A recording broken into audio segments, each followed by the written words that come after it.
In America, there are approximately 25 million secret boxes. That's basically what they are. I mean, I guess the official terminology would be a safety deposit box.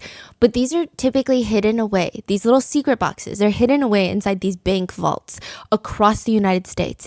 And you could say lots of people go there to hide away their expensive stuff, their watches, jewelry, cash. They just stick them in there and no robber can come get them. Things that they don't feel secure keeping in their homes, they go in the safety deposit box. But a lot of the times, you open these little boxes up because you have a secret. It's like a spouse hiding cash from another spouse. Is it for good reason? We don't know. A family man hiding documents that might include the existence of a second family, that's going in the safety deposit box. He's not going to put that in a shoebox at the bottom of his closet. Usually you never really have the chance to open someone else's secret box because that's the whole point. They're jumping through all of these hoops to make sure it stays secret, unless they're dead. Then it's a whole process.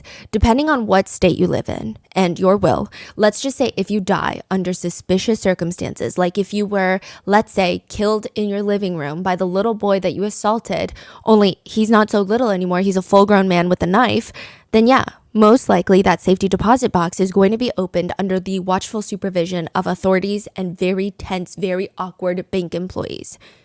In Dennis Pegg's safety deposit box, they find a ton of letters. Handwritten letters.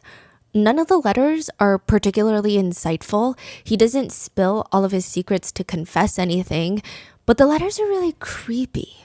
First of all, he wrote these letters 10 years before he dies while he's a relatively healthy, slightly middle-aged man. Typically, men of that age are not fully estate planning with handwritten letters to everyone that they deem special in their lives. And the letters themselves are strange. They all contain variations of the phrase, "Pray for me if you can," which if they're reading his letters, he's already dead. And "Forgive me for my faults. I've forgiven you for yours. You were always like a little special son to me or a little brother to me."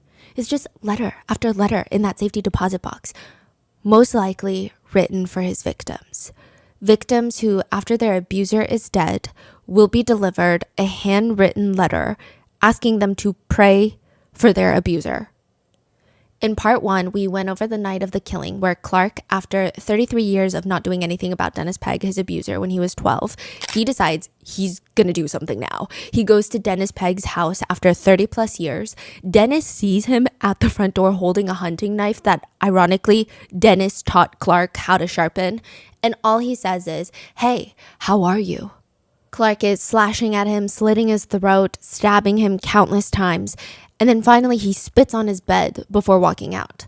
Clark's mom tries to help him get away with murder. She's like, "We gotta go on the run." But he decides he's gonna stay. And that is when the police come for him. They arrest Clark, and now he's going to prison where he's gonna be placed in the cells with the types of people that he hates the most. I mean, one of them that he's already killed. Those are child predators. In part 2, we're going to cover Clark's time in prison, how he survived, all the strange details about what it means when your fellow cellmate keeps flushing his head down the toilet, and how Clark is now a free man. We also go into depth about what happened to his brother, another victim of Dennis Pegg who ends up being killed by Dennis, and what even happened in those 33 years between Dennis Pegg abusing Clark and Clark killing Dennis for what he's done. Why did the FBI come to find Clark? How does he get involved with the mob, the mafia? Also, the fact that Dennis Pegg has likely close to 100 victims, including his own grandnephew who self-exits soon after Dennis Pegg's murder, and somehow throughout all of this, the one person that Clark cannot stop thinking about is a woman named Lisa. So what role does Lisa play in all of this? This is part 2, the final part of our interview with Clark Fredericks. All of those questions will be answered in this part of the episode, but there are still so many details and stories that Clark has to share that you can find in his memoir, Scarred, or by following him on his social media and by checking out his podcast. So with that being said, let's get into part 2. You've been reached out by the IRS, the FBI, and Homeland Security? That's correct. Were you counting cards? I studied counting cards, but I found it to get a little distracting. This is going to sound weird. Okay. You know, I would go to the casinos and I would walk the casino floor and I would get a vibe for a table. And I'd be like, this is the table. And I just get a feeling for it. And I would gamble and I would get a feeling like, all right, it's time to up your bet. And I had an unbelievable, like, 4 or 5 year run in the casinos that was just astronomical. I'm working in the tire automotive field, making $700 a week. And I'm down in Atlantic City winning tens of thousands of dollars left and right. And you're just putting cash in your closet? In my briefcase in my closet. This goes on for how many years? This was a distraction from my pain. Yeah. And it's not like it's not like I consciously said, I have trauma from being abused as a child. I need to gamble to distract myself. Yeah. It was just, I'm uncomfortable. I feel uncomfortable. It's my trauma in there making me feel uncomfortable. I feel uncomfortable and I need something to distract me from that uncomfortable feeling. I need pleasure. I became a pleasure seeker. Don't address anything. Don't ever go inside. Let's just seek pleasure our whole life, whether it's drugs, gambling, whatever it may be. Seek pleasure. So that's what I was doing with gambling. Like, what is the most you've lost? Most I lost was $75,000. And do you feel it in that moment? Like, I just lost $75,000. Oh yeah, you can't sleep. It's just acid is awash in your stomach. Mm-hmm. But again, the high you get from losing is just, it distracts you from everything, just like the high from winning. You start by reading books about gambling, and then somehow you end up being very superstitious. Yeah, I mean, I went down there just on a whim, Okay. like bored with life, and won 1,700. Went back, won 2,200. But I was getting yelled at the blackjack table because I didn't know what I was doing, but I was still winning. So I'm like, I'm not going to go back until I know what the hell I'm doing. And I would always hear all this screaming at the craps table. It sounded like a blast. So I had no idea how to play craps. So I took like 6 months. I got 5 deck of cards. I read all these books on blackjack. I read books on craps. I would throw dice in my room. I would play all the hands of blackjack. I'd pick which one I am and see how it would affect things, my decisions. And I did that for 6 months until I felt comfortable to go back down. And then just like, boom, like 17,000, 28,000, 30,000. It just went boom, boom, boom, boom, boom. Is it true that, like, if you win or lose, you could blame it on the fact that you stepped on a crack? Like, is that, like, genuinely what starts happening, or?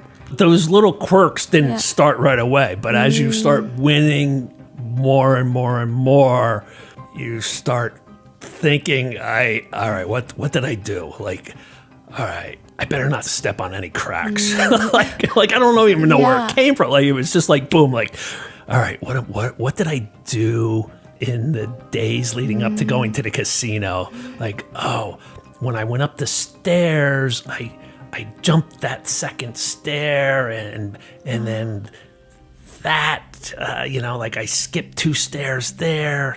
So like then I would have to go up the stairs a certain way. And then I couldn't step on any cracks on pavement. Like, and then, like where they paint the blue handicapped spots with the wheelchair, I'm like, that's bad luck. Don't ever step on that.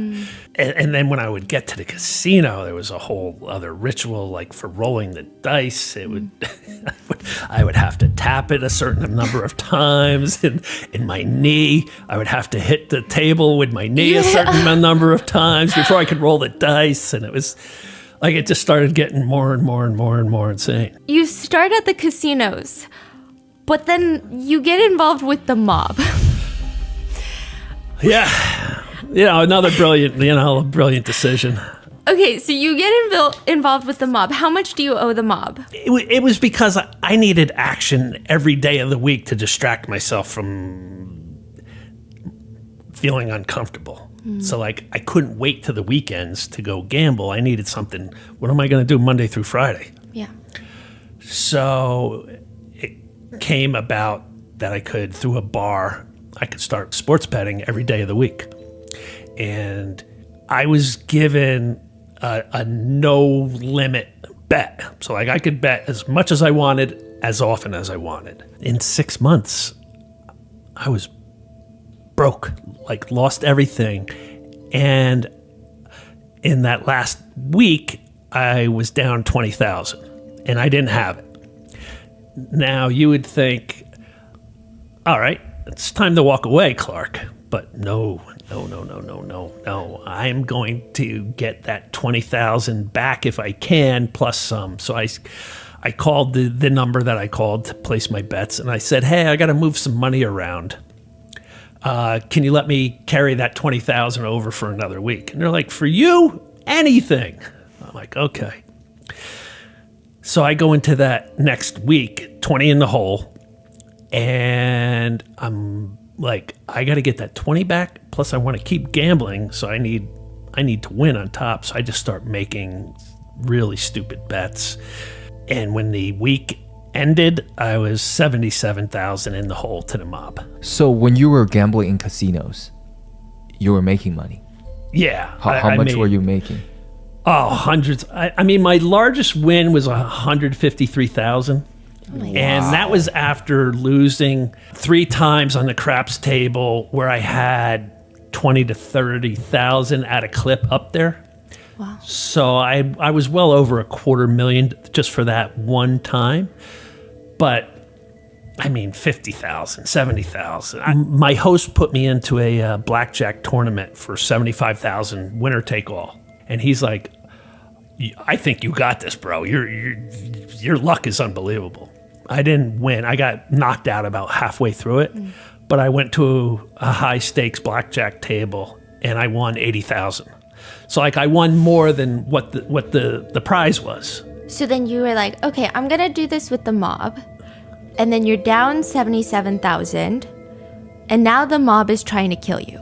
The mob is threatening me, threatening my life. The mob is telling me the best thing I could do for myself is to go rob a bank. The guy's like, look, if you get caught, you're looking at 5 to 10 years. You'd be a hell of a lot better off doing 5 to 10 years than what we're going to do to you. And they're calling me every day. And this was like a constant, dude, you got to go rob a bank. Like, what are you waiting on? Go rob a bank. Maybe you'll get away with it. You can give us money and hold us off. You get caught, you go do 5, 10 years. What's the big deal? You know, that was what they were constantly on. Did you ever consider robbing a bank? No. Oh. And then they called my family. Oh. They got my father's phone number. And they said, hey, old man, you want to save your son's life? You better pony up some money for him. I had already gone to my family to warn them. And sure enough, they called my father. Then they called my brother, who I used to be in business with. And they're like, your brother's in a lot of trouble. You have the power to save your brother's life. You can do that by paying us what he owes us. And I had told everybody to tell them, like, this is Clark's responsibility. He'll handle it with you. And that's what they both said. But it scared everybody to death. Were you not scared? Oh, yeah. It was the worst time in my life. Okay. It was horrible. I had a shotgun in my truck, loaded, that I drove around with. I had a baseball bat in my office. I was constantly on edge, like just to leave the house in the morning, I got to go to all the windows of the house and look out in the yard, behind the shed, see if anybody's out there, you know.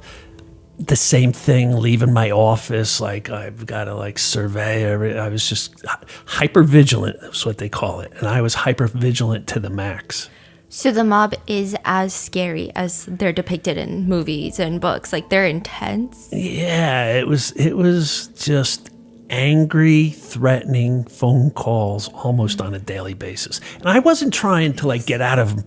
I wasn't trying to weasel out. Yeah. But I told them the only way I could make good on this is to set up a payment plan.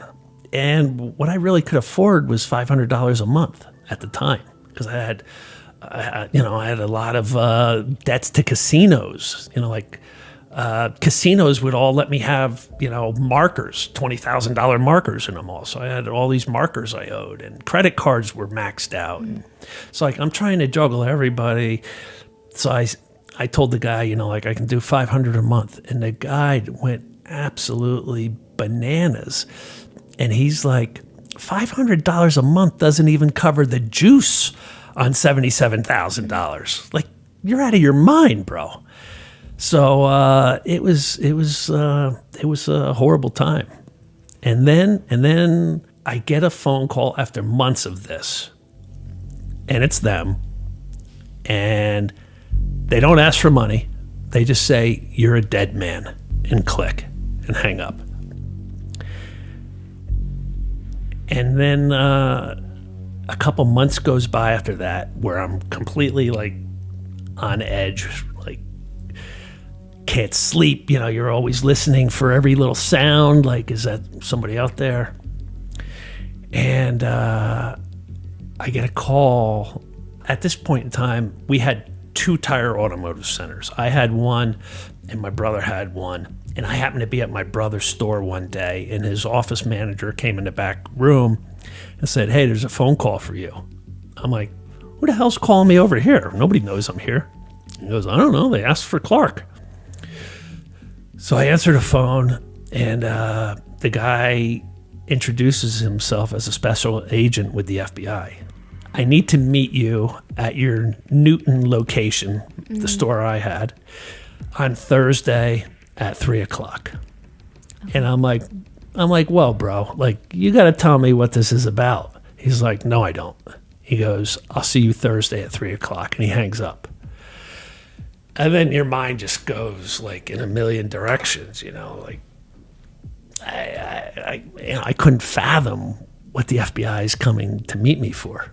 Like I was doing some now and then, and I'm like, is the FBI going to try to pinch my dealer by put pressure in me? Like, I'm buying a gram of, like, when the FBI's getting involved on a gram of.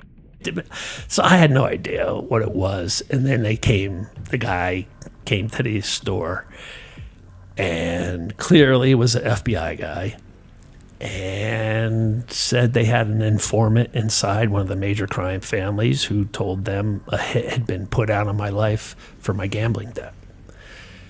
And if I didn't think it was real before then, that really made everything real.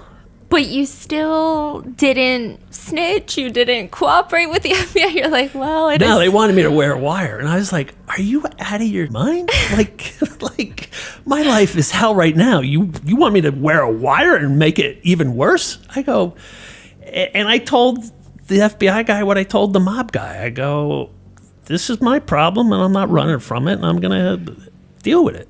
And the FBI guy said, well, that's very noble of you, but if things get too heavy for you, here's my card. You can call me.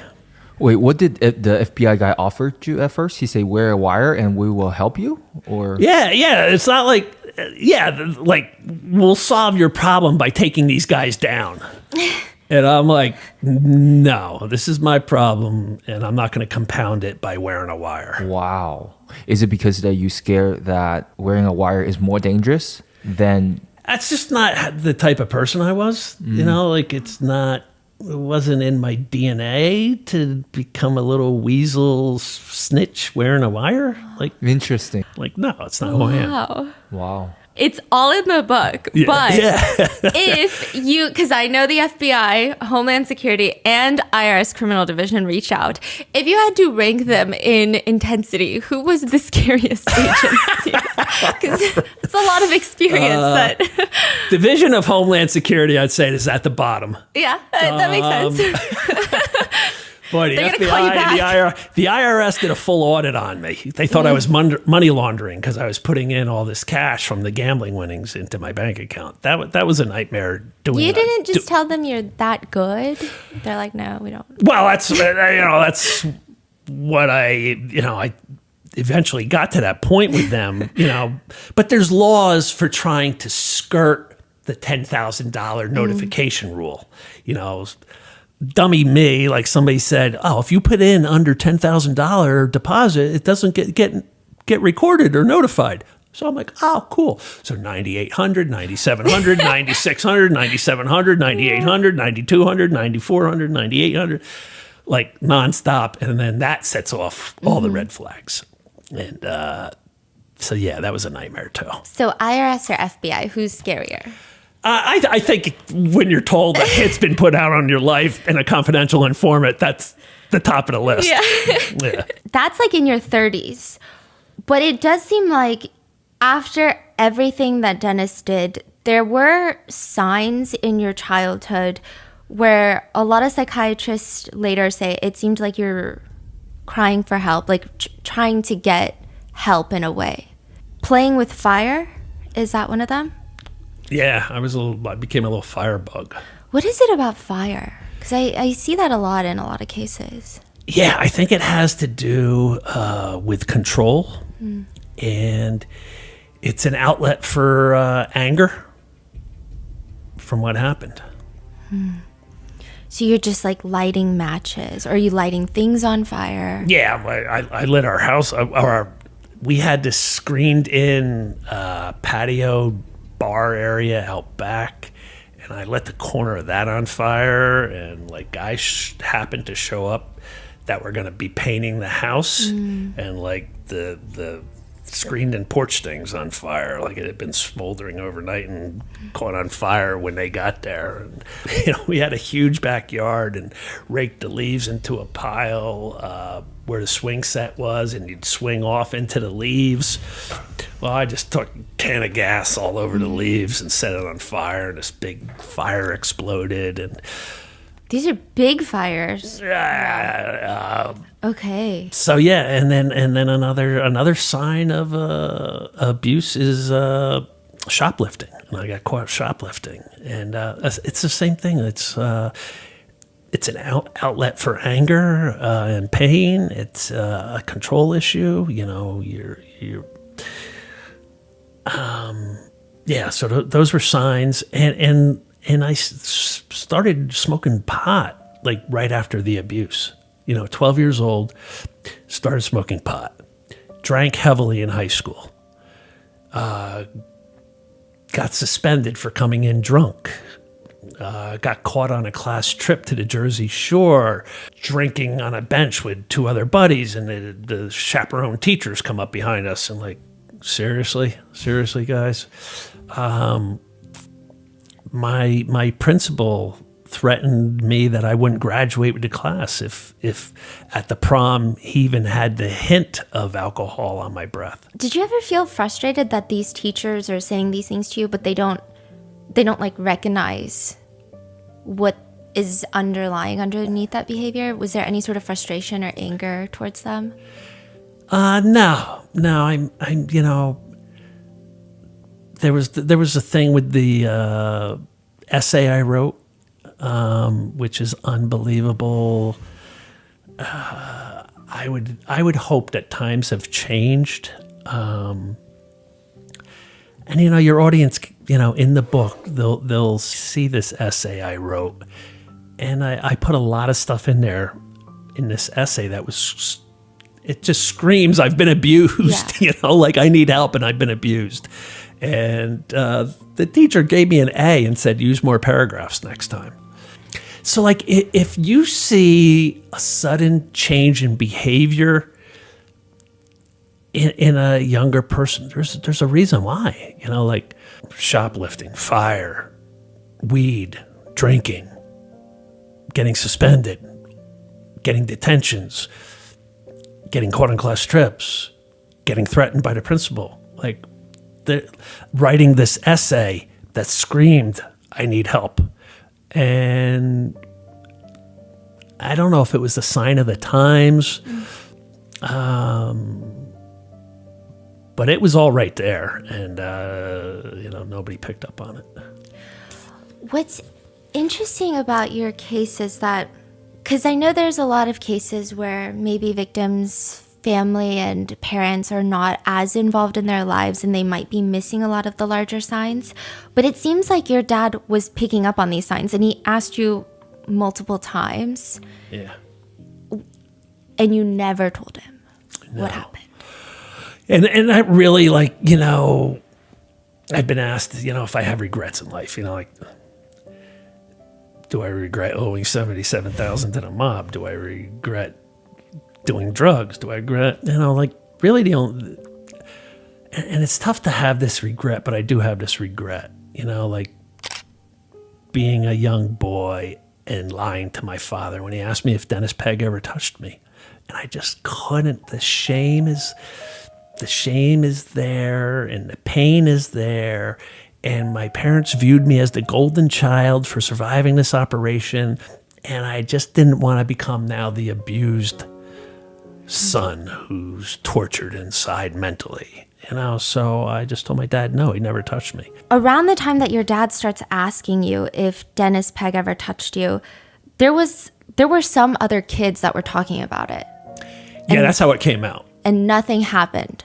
All right. Now just picture this. You have a 260-pound hulking lieutenant at the jail who's waiting out in the parking lot for young male inmates to get released so he can take them home to his house to mentor them.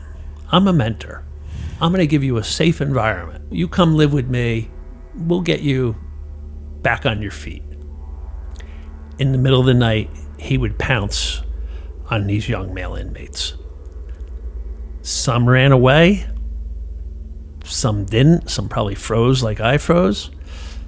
But the ones that ran away in the middle of the night in Stillwater, Stillwater is just like a little tiny rural town. And they would hitchhike.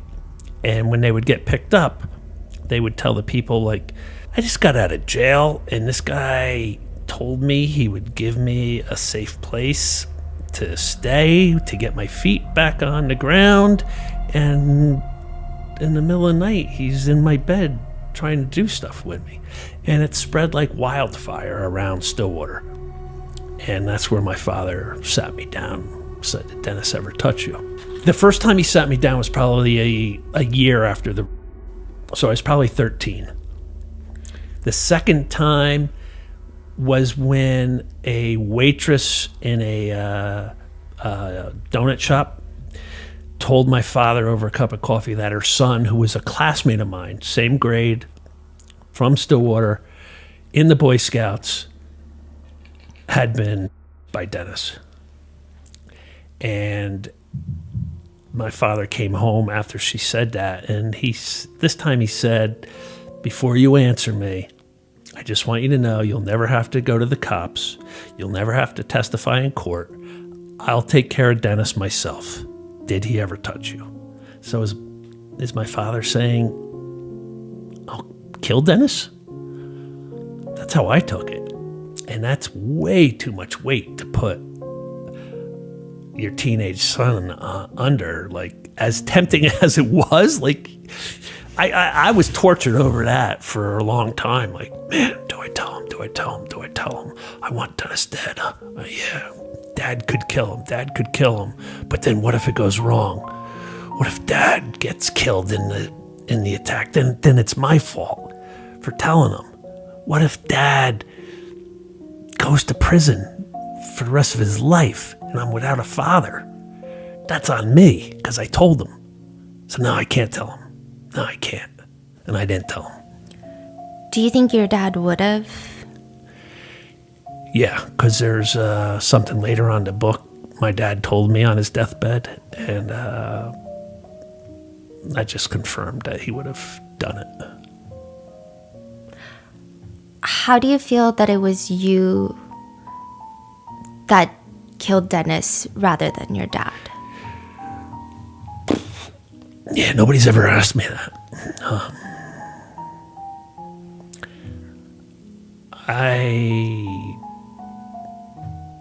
I feel better that it was me instead of my dad. Because sending somebody else to do your work to... Like, look, if I did it and I was either on a suicide mission, I was either going to commit suicide after, or I was going to do life in prison. That's on me. I don't want to be responsible for sending somebody else to do life in prison to get mortally wounded maybe, or to commit suicide after they do it. I don't want that on my shoulders. It seems by all accounts you were a very smart kid, and you end up at Northeastern. Yeah. And I never applied myself in high school. Like after the abuse, I just, everything was lacking, another sign, but I was really smart and I could do no work, get B's, C's. Somehow I got into Northeastern. They weren't as strict back then as they are now. Like now it's like uber tough to get in, but I got in and I became a excellent student. I graduated cum laude. And there is someone that you meet at Northeastern that's featured in your book? Yeah. I Dennis Pegg did a lot of things that derailed a lot in my life. And one of the things he derailed was me being able to be intimate with a partner. And by intimate, I mean like open, like sex is one thing. Intimacy is a completely different thing. And I met this girl, Lisa, and she was so bubbly and outgoing, and she approached me. I was just studying by myself, and she came over and plopped down, and she was a whirlwind in my life. And she saw signs, though, even back then. Like she would say to me, we would be laying together in bed, and I would have, like soldiers come back from war and have 1,000-mile stare. I had that stare. And she'd be like, hello. And she'd be like in front of my face, and I'm still just like I wouldn't even acknowledge it. And then she'd hit me, and I'd be like, what? She's like, where are you in your mind right now? Like, you are not present with me. And I'm like, I have no idea what you're talking about. Played it off that she was nuts. The trauma of this abuse was still really fresh and raw, and I would get lost in thought about it. And we had an amazing connection, amazing love between us. I could tell her I loved her, and I did. We had passion, and we dated for 6 years, and she was ready to start our lives together, get married, careers, family, whatever it would entail. And I couldn't do that. Did you ever think about telling her, or? No. Why? For a similar reason to my parents. I didn't want to go from the cool, sexy, party animal, fun-loving boyfriend to the wounded, broken wing duckling. So you guys break up. We break up. Do you feel like she was... do you believe in soulmates? Is that a crazy question to ask someone your age? Or is that... Yeah, I do. Yeah. Do you think that she was yours? Yeah. How long after college do you guys break up? I was a year ahead of her. So I graduated, and then she graduated a year behind, and then another year after that is when she's like, what are we doing here? I was just jerking her around at that time, and she's like, she was living in the city. I was living in Jersey. I would go in for a weekend. We'd have an amazing time, but then I'd disappear for a month or two. And then show back up, have an amazing time, disappear again. And she's like, every time you disappear, you're breaking my heart. Like, what are you doing? And she's like, are we going to get our act together and get going on life together or not? And I go, I can't do that. Like everything is subconscious with it, with abuse. It was just like the thought of getting married, being tied down, scares me to death. It makes me feel really uncomfortable because being tied down and scared to death is how I was in that guy's house. And I'm feeling trapped, and I felt trapped in that house. So just that trapped feeling, I can't feel trapped. I don't want to feel trapped. Don't make me feel trapped. I'm going to run if you make me feel trapped. You're making me feel trapped. I got to go. Sorry. And that's how it was. And that's how it was with careers. You know, like in my 20s, it was like 2 to 3 years in a career, and that was it. Like I'm getting really uncomfortable feeling. I'm feeling trapped. I'm feeling like just a lot of pressure. I'm just feeling like I'm just like getting pushed down into the ground. I gotta run. I gotta go. I was a prey caught in his snare. He had me trapped for years, and I just never wanted to feel that feeling again. Just an interesting observation. You don't have to comment, but it's interesting because you feel that way with relationships and careers. But in your book, you don't use this terminology for your careers, but you do with Lisa. You have this tendency to write post-Lisa when describing certain events that happen after the breakup. It's very interesting. Back in college, myself and my 2 roommates and Lisa and her 2 roommates, we all dated. So the 6 of us were always together. 2 of the couples didn't make it, Lisa and I being one, but one of the couples did. They got married. After college, you guys break up. You're in, the FBI's calling you, the mob is after you. Everything is kind of everywhere. And then you kill Dennis Pegg. Yeah. Like, in your darkest time, you never thought, like, maybe I should reach out to her? Constantly. Over the decades, constantly. What stopped you? Just the way I was living, the shape I was in, the shape my life was in. Like, I had so many grandiose fantasies about finding Lisa and sweeping her off her feet and riding off into the sunset. But I've got the mob wanting to kill me. Like, I'm really going to bring her into that. I'm going to go find her, sweep her off her feet, ride off into the sunset. But I'm addicted to drugs and alcohol. Really? I'm going to bring her into that? So you don't... So there was never a good time. I talked myself out of it. I would talk myself into it, and then I talked myself out of it. So you don't not reach out because of you. You don't not reach out for her. Like, you don't want to bring her into these things, so... Yeah, I don't want to hurt her all over again. Like, I knew I hurt her back in the day, and I cared so much for her, I didn't want to do that again. Like, my life, from the abuse to the murder, it was tumultuous, to say the least. Like, I was off wandering in the desert for 30 years, like, just going down one bad path after another. And I couldn't bring her into that. So now you're in jail. You're facing life in prison after the killing. You're withdrawing from drugs. You have a hole in your hand. I mean, what are your options? To plead insanity? Like, do you have any options at this point? What's going on in your mind the first night in jail?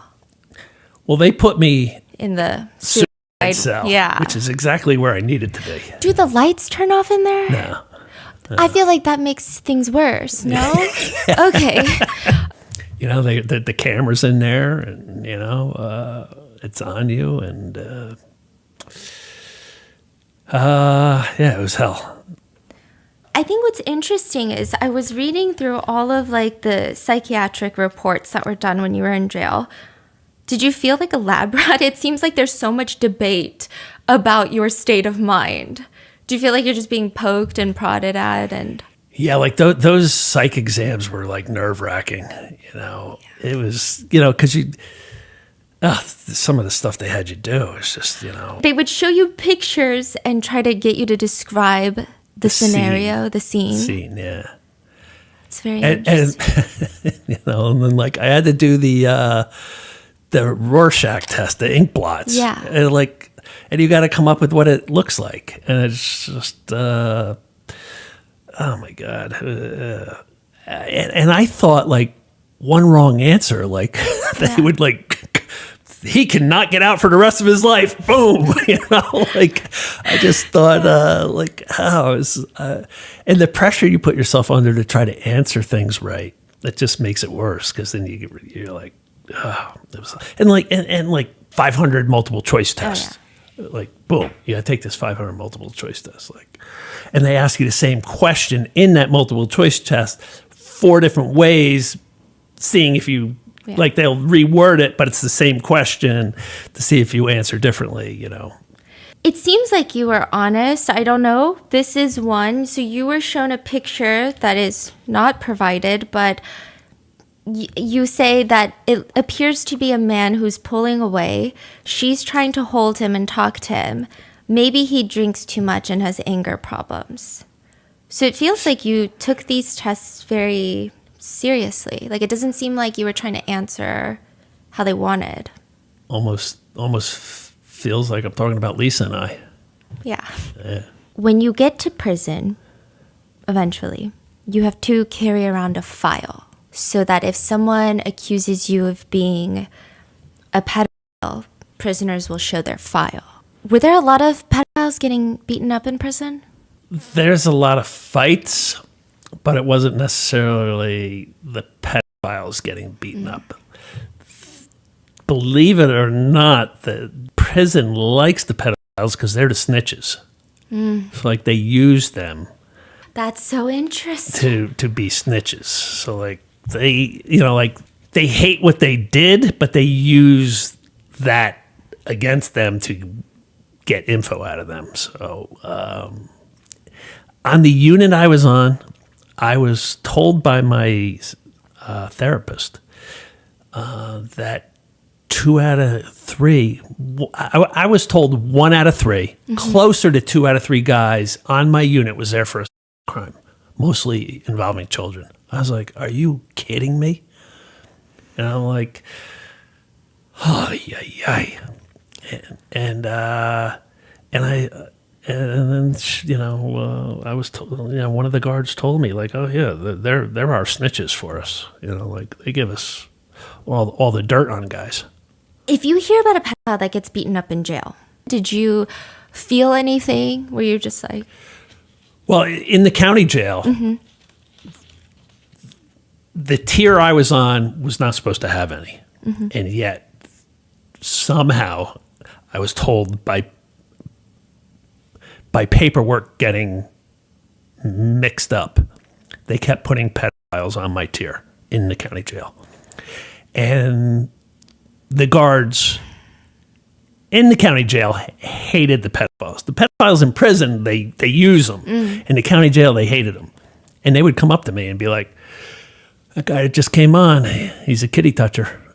So like they would be like egging me on to like do something. But that would have made your life exponentially harder as well. Yeah, and I was cognizant of like, what will that look like to go to trial, to go to sentencing, and all I've been doing my whole time here is beating up pedophiles. Like, how could they possibly release me then? But I would tell them, myself and another guy would go sit down with them. And I did this a couple times early on, and then I just let 2 other guys down. And we would just say, look, man, we got word that you're a kitty toucher. You know what they call them in there? I don't even know if I put it in the book. I don't think so. Tree jumper. Why? think of the guy with an overcoat on, hiding behind a tree, and then a little kid walks by, and they jump out and open their overcoat. Tree jumper. So like that's what they're called here. Like out west in California, they call them chomos. Oh, Child molester. Chomos, they call them. But here in Jersey, New York, they're tree jumpers. And sort of, the guards would either say kitty toucher or that's a tree jumper. And we would just be like, sit down with them at a table and be like, look, bro, we're told you're a tree jumper and you got to go. You got to hit the button. You could go over, there's a button by the door and you press the button and the guards would be like, what do you want? And you say, I want to check in. Means protective custody. Oh. So I did that a couple times. I'm like, look, if we're wrong, I apologize. But it's not safe for you to stay here because that's the word now. And somebody's going to come after you. And they'd be like, it's not me, man. I'm not here for that. I'm not here for that. And we'd get up and be like, sorry, bro. And we'd walk away, and within a minute, they'd go over to the button and be like, I need protective custody. So you never wanted to maybe punch one?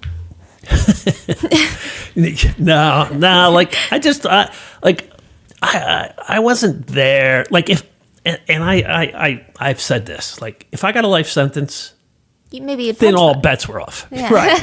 But yeah. I wasn't, and my therapist told me about how many were on my unit because she didn't want me to do anything stupid. She goes, don't tell the guys on your unit what you're here for. Yeah. Because it's called putting a battery pack on your back and amping you up. So she go like, if the guys know what you're here for, they're going to put a battery pack on your back and try to get you amped up to go do something stupid. I go, nobody's going to make me do anything I don't want to do. Yeah. I go, they're not putting any battery pack on I go, and in the psych exam, they asked me that, like, how do we know you're not a risk to harm other people? And I'm like, unless you were the person who abused me, I'm not out to avenge every pedophile out there. I go, just the one that abused me. So, what was worse, the mice or the cockroaches? Oof. Well, I was on the top bunk, so I didn't have to necessarily deal with the mice. To me, the cockroaches were worse because they would like fall on you and while you're trying to sleep. Wow. Do you want to lay down tonight and have a cockroach fall on you? You scream and you're like, rah! That was in a place called CRAF, CRAF. And that's when you leave the county jail to go to prison, you have to go to this place to get classified which prisons suit you best. And it's they purposely have it as a hellhole to like frighten you from never wanting to come back into the prison system. And the guards are frightening, and the mice are frightening, and the cockroaches are frightening, and everything's disgusting. And it's just like, you don't want to go back to CRAF. CRAF was hell. I mean, how is prison in general? But like, how bad is bad? I mean, I see people are flushing their heads in toilets for drugs, for smoking marijuana. Well, those toilets are like the airplane toilets. It's just like sucks. So if you want to smoke weed, you put your head in your toilet and blow it and hit the button. You can always tell somebody who's smoking weed in their cell because the button goes.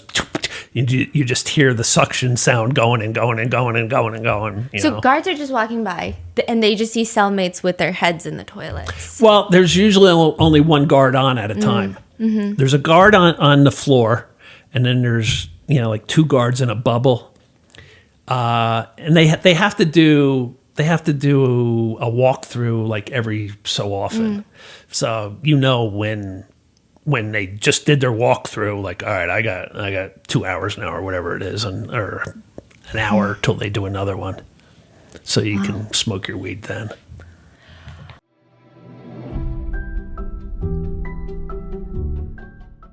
warm weather, vacation plans, backyard barbecues, and endless possibilities, good and bad. You know, summer should be your escape from stress, your time to recharge and make memories.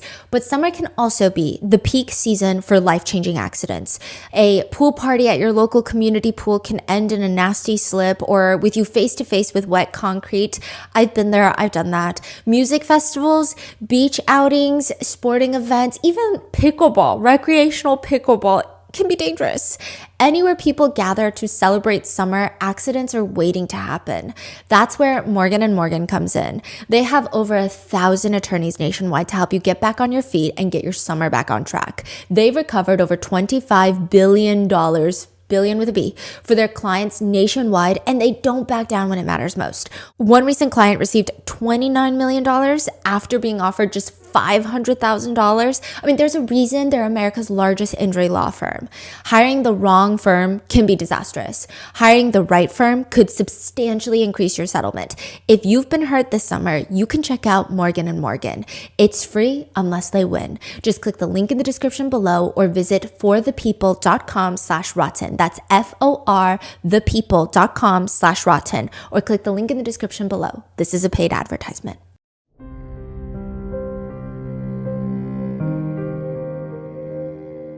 You wrote a good chunk of your book in prison, but you used a prison pen. Can you describe what a prison pen is? How? They call them security pens. Okay. And they're these flexible plastic tubes with a little thing of ink in them. It's just, so you can't stab somebody with it. Mm-hmm. You know, like everything in a prison is, can they make a weapon out of this? Are there lots of weapons being made? Yeah. Oh, Yeah. okay. Yeah. Like, I mean, one of the main things they liked where I was at was the tiles in the shower were coming out, so you could like pop a tile off and then carve it down into a point, but I didn't see any stabbings. It was just fights. It was fist fights. Were you ever involved in any? No. That's so interesting how you were able to keep to yourself pretty well. Yeah, I didn't have any fights in the county jail, and I had one incident in prison. We lined up for the shower, and this big guy, and he was not mentally all there, so which you always have to be cognizant of. He went around everybody to the front of the line, and everybody started moaning. And then, for whatever reason, they looked at me like, say something. So I go up to him, and I'm like, hey, bro, we're all waiting in line. You gotta wait at the end of the line. I'm next. I go, come on, man. We're all being cool. Just, you can't just cut the line. I'm next. So now, do I want to fight and go to the hole over this guy getting in front of the shower? So I just said, whatever, bro. Like it wasn't worth me getting into a fight or going to the hole over a guy cutting in line of the shower who has clearly some form of mental illness. How bad is the hole? Have you been to the hole? Never been in the hole? No. You've heard of the hole? Yeah. Does it seem bad? Yeah. Yeah. That was a dumb question. Yeah, that was fair. Like, I mean, I was in a suicide cell for 4 weeks. That's bad. Really? That's like the Okay. whole. You get nothing. You get no book. You can't get commissary. It's just misery. You don't get out. How long did it actually feel to you? The suicide one? The 4 weeks. Yeah, that was long because the suicide cell was right next to the intake, so people would be coming in like drugged out, off the wall, loud, screaming, wanting to fight the guards. There was women that were wanting to fight the guards, spitting on them. Always commotion. There's other suicide cells there, so you got guys screaming all hours of the night. it's cold, it's freezing at times. It was just miserable. So it did not make you less suicidal. It made you more. Okay. No, suicide cells though, but it's very tough to kill yourself in there. So Interesting. I was in the right spot, as miserable as it was, because early on, that's all I could think about. While you're there waiting to figure out what happens, I mean, there's a lot of discourse on whether or not your charge should be dropped to manslaughter. There's a lot of back and forth with the prosecutors. But one of the main things that keeps happening is more victims come forward. Yeah. I mean, is that kind of a weird feeling? Because on one hand, you're happy your legal case is getting stronger. But on the other hand, like, it must be very depressing to know that there's more. Like, more people, more trauma. Or did you feel, in a sense, like maybe we can, in a sense, get through it together? Maybe this is some closure for people. What was that feeling like? Yeah, well, I mean, early on as a kid, you think you're alone. Mm-hmm. You think you're the only one. Later on, my lawyer's like, between the state police, the prosecutor's office, my office, we're taking so many calls about victims. He even said at times it's hard to keep up with. That it hurts, but it also helps your case, like it corroborates what you did wasn't just being, drunk looking for a thrill kill, like some idiot said.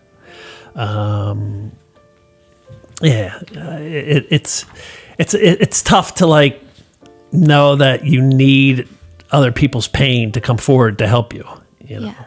But hopefully it would help them to like speak out, because that's the only way you can heal is to speak out. You said, like some idiot said. I have the article from the idiot. Okay, I'm going to read snippets of this article, but I do have questions later because... And I don't know if we should use his name. I don't even want to give him... He's deceased. Yeah. Who, the guy who wrote that? Yeah.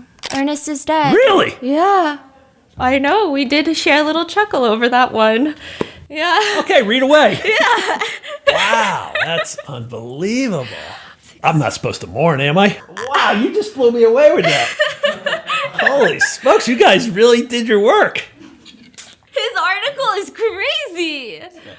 That? Yeah. And it's a very intense article. And I'm curious to know if you read it while you were in jail, but it reads, Dennis Pegg was the kindest, most considerate, and gentlest man to ever have graced the earth. I did read it. You did read it? Yeah, you get the papers in there. And I didn't read it at the time because I was in the suicide cell when it was written, but it was mailed in to me, and I read it. It is disgusting that certain lowlifes only now are coming out from under a rock to besmirch the stellar reputation of a man who can no longer defend himself. So a victim is a lowlife. Did you have any sort of, what was your reaction when you're reading these words? I know it wasn't right away, but... It hurt. To see someone speak so highly about a predator. Everybody heard rumors. Mm-hmm. This guy had to hear rumors too. But to discount that and build this guy up as something he wasn't, you can't rape little boys and do something good and just people focus on the good. No, you're little boys. Yeah. Any good you do is out the window. And yet Ernest wanted to just focus on the good. Wait, did we talk about who wrote this article? Yes, his name is Ernest, and he was very friendly with Dennis Pegg. Very close friends, and also his attorney. He also owed Dennis Pegg $12,000. I mean, the things you can find on the internet are very strange. I don't know.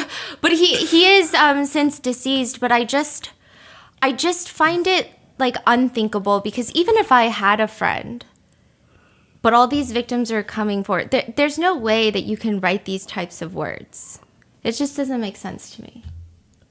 I mean, Yeah, I mean, he had to know the rumors, and yet you're going to call me a lowlife coming out from under a rock, and you're going to build Dennis Peg up as this pillar of society. Like, I don't know how you do that. I don't know how Ernest lived with himself after writing that article. most people, they support you, but are there more Ernests out there? Like, do you see people writing stuff like this about you? Have people said things like this to you? No, just the internet trolls. Like when I'll do something, you can't get away from them. Maybe you don't have them, but No, there's no escape. yeah, but I'll get a, and I don't know what joy they get out of it. Because when I do any type of interview, I put my heart and soul in it. Everything can be corroborated. I'm not lying about anything. People think you're lying. Yeah. Oh, yeah. Like This story is BS. Like, what is BS? It's Google my name. Yeah. And early on, I would try to interact with the internet trolls just to be and then they vanish. You don't hear from them. So I just gave up trying to why bother? But yeah, as far as Yes. people in my community, no, I don't hear anything from what Ernest wrote back then. I don't see that. But okay. I looked up Dennis Peg's obituary. Oh, isn't that horrific? Yeah. And I thought surely it's going to be a 5-sentence ordeal where maybe the family is like, okay, he's gone. We're in mourning. He's survived by these people. It's like a 1.5, 2 pages. It's talking about his time in the Boy Scouts extensively. Has anyone in his family reached out to apologize? Have they said anything to you? No, I've been asked that, because people are like, did anybody in the family ever say I'm sorry, for what happened to you by our brother, by our uncle, by whoever? And no, nobody ever reached out. And they were all interviewed by the prosecutor. Mm-hmm. And not one person made mention of Dennis having a traumatic childhood. It's a falsehood that those abused become abusers. I had a therapist who worked in a diagnostic center for pedophiles. She said 100% coming in the door said I was abused as a child. They would give them all lie detector tests. 75% failed when asked, were you abused as a child? So they all use that to try to garner sympathy for their actions instead of just saying I'm evil and I do evil things. And so none of his family will really acknowledge it, but wasn't his nephew a victim? Yeah, his great nephew committed suicide after I was arrested, and he shot himself. And everybody I know, and I know people really close to him, said what a wonderful kid he was, and yet he took his life after my arrest, and they found actual images on Dennis's computer of the nephew. Do you believe that has your arrest trigger something? Yeah, I mean, just like it opened my brother's Pandora's box, it probably opened Dylan's Pandora's box as well. Ernest writes in the article, that is the definition of a coward. That you guys are only coming out now that Dennis is dead. That's what they all are, cowards, plain and simple. Do you feel like what you did was cowardly in any way? No. I went there, like I said, basically on a suicide mission. I was ready to give my life that night. He should have had a handgun 10 different spots in that house. And as soon as I opened that front door, I should have been shot dead. It's interesting because a lot of people say that the worst thing you can do to another person is take away their life.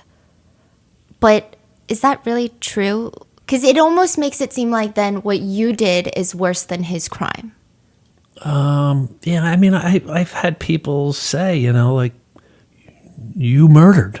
And I'm like, yeah, I did. And that's why I'm in the position I am to advise every other victim to not follow my path. I did things wrong. I led a self-destructive life. I should have healed early on. I should have talked about this early on. And that's one of the main reasons for me being here on your program is because you have a younger demographic, I feel. And that's the age I want to reach so people can hear from me that what I did didn't heal me. It just created more problems, more trauma. I was ready to kill myself. I was ready to do life in prison. And you don't have to forfeit your life because you were abused. You can heal from it. And I'm healing now. And I want people to see that. And I want them to follow my footsteps now versus how I lived earlier. But do you feel like Dennis also killed something in all of his victims? Oh, of course. I had a former lieutenant of a police department who was a professor at Seton Hall, and he equated childhood abuse to soul murder. You murder the soul of that child. Yeah. And I agreed with him 1,000% on that. There is this interesting moment where, okay, well, first of all, your murder charge, first-degree murder charge, is brought down to manslaughter. So at some point, the prosecution, they come around. Is that It how took 3 years. I had that first-degree murder hanging over my head for 3 years in the county jail. There is no such thing as a speedy trial when it comes to a murder.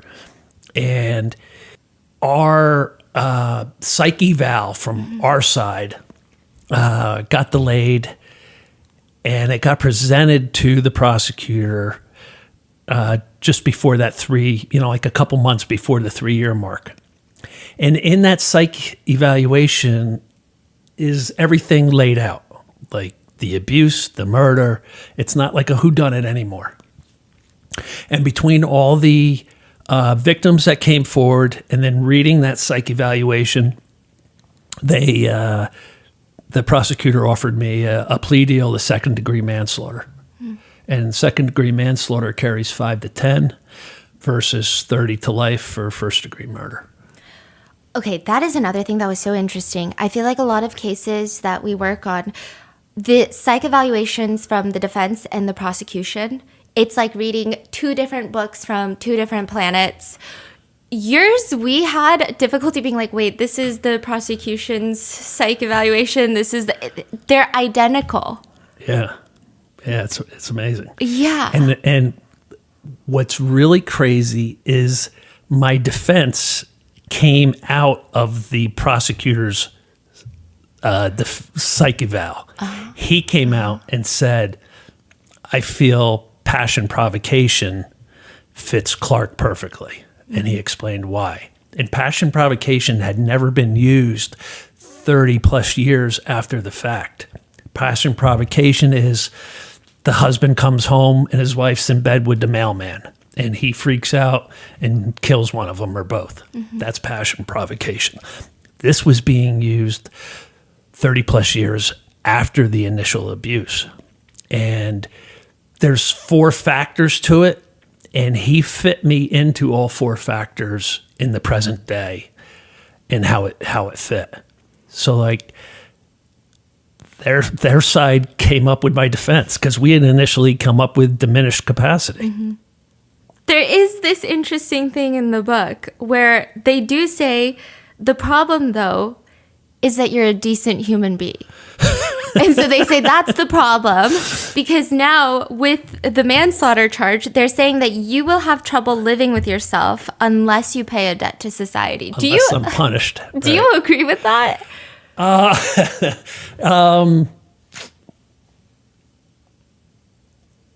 Strangely, yeah. Yeah, because I've said to people, like some of the trolls, like I'm like I paid my debt, like I did what I was ordered to do, and it gave me time to think about life, to redirect my life, to think about what I want to do with my life. I needed to be away from drugs and alcohol. I needed to bring healing. I needed to confront my demons. And being locked up, even though I was in hell, prison is hell, I was able to do that. Oh, I'm so sorry. One thing, though, I will say is I'm going to link it in the description, but you have this insane interview with the prosecutor that was on your case. I thought it was the most... You guys have such interesting interactions. I'm like, how do you interact with someone that was trying to, at least at some point, make you stay in prison for the rest of your life? Is it right? is it a weird dynamic, or you guys are just buds? Like, what? Actually, this morning at the hotel before I came here to meet you, guess who I got a text from? The prosecutor saying, and this is what he said. He goes, "I'm sorry I missed your book signing. I was in the hospital.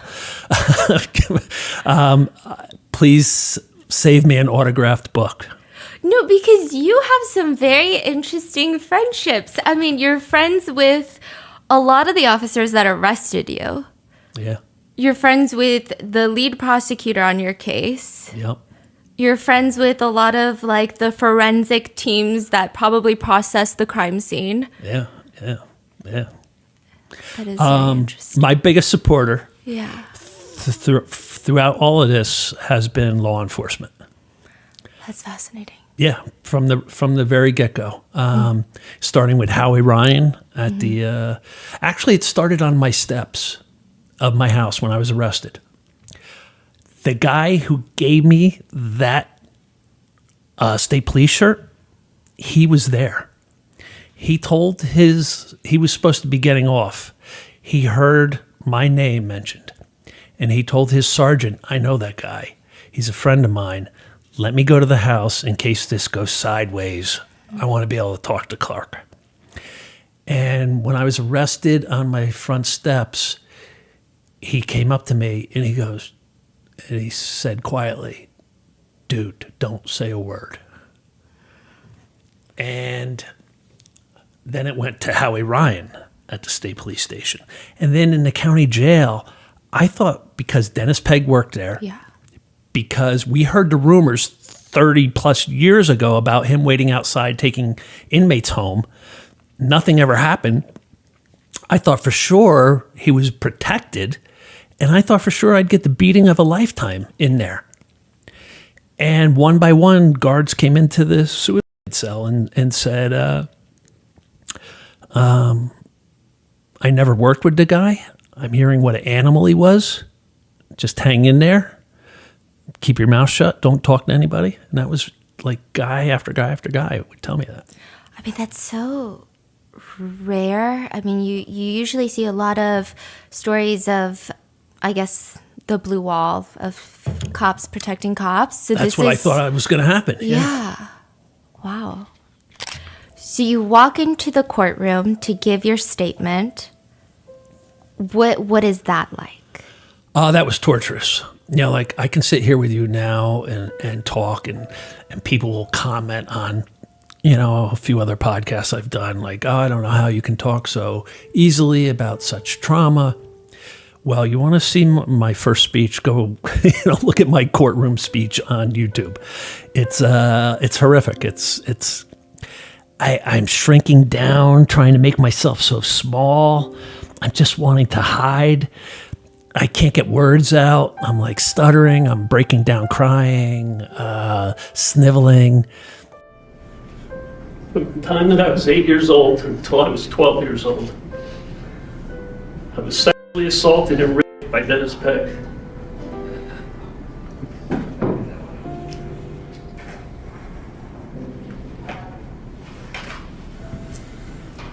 It started out with him wanting to touch my scar that I had from open heart surgery at the age of 6. It progressed to wrestling matches and eventually led to him raping me.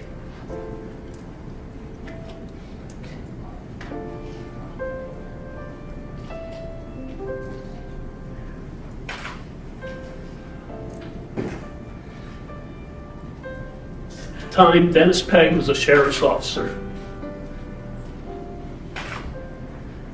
a scoutmaster of Troop Number 83 in Stillwater,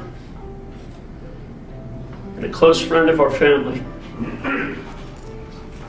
Dennis Pegg told me that he had sexual relations with a close family relative, and also my childhood friend, Jeff Hall. He described those relations in detail,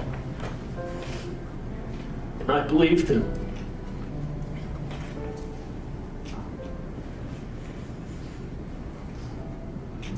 He told me that he got drunk and naked with one of my close relatives and with Jeff. And he said he had taken pictures of them naked.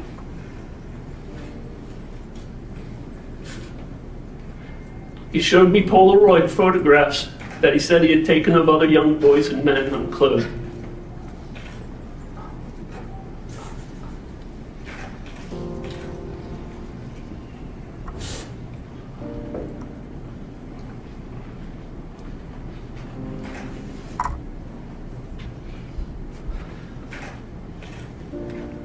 Jeff committed suicide on February 10th, 1983, with a shotgun to his head.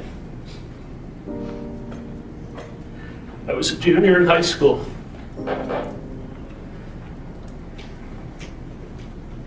My brother Jay and I ran to Jeff's house after his sister Brenda came to our house covered in blood, crying hysterically.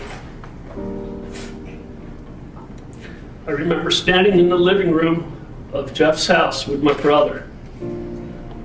We got there before the authorities arrived. I saw a puddle of blood on his bathroom floor.